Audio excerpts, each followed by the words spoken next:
John and David always loved the woods near their village. Every summer, they explored its secrets. One day, they decided to play hide and seek. John hid in an old, broken tent.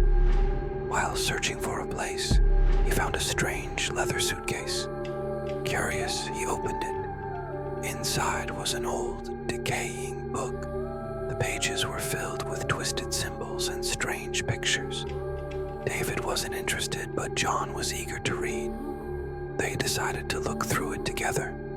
As they turned the pages, a chill filled the air. The sky darkened and the wind howled.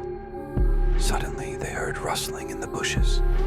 A tall, dark figure with glowing red eyes stepped out. David froze in terror.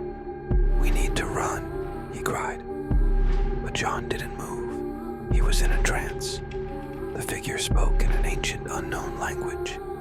Then, everything went black. The next morning, John was gone.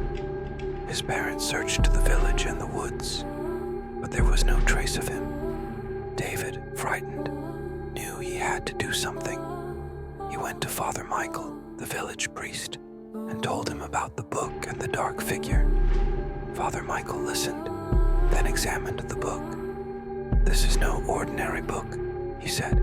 "It opens a portal to a dark, twisted world." David's heart sank. Father Michael explained that to save John, they needed to close the portal. But to do that, the village had to make a great sacrifice. The darkness wanted their souls in exchange for John's life, but the priest refused. "We can defeat it without losing ourselves," he said. Father Michael prayed, and soon he received a message. The darkness had been trapped for 1,000 years. Now, it was time to banish it forever. To do that, they needed to light a sacred flame deep in the forest. But it wouldn't be easy. The darkness would stop them at any cost. David's father, George, stepped forward. He knew the risk, but he would do anything to save his son. George and a group of villagers set out at midnight. Armed with torches and holy water, they journeyed into the woods. The forest was alive with horrors. Dark creatures, twisted and deformed, lurked in the shadows.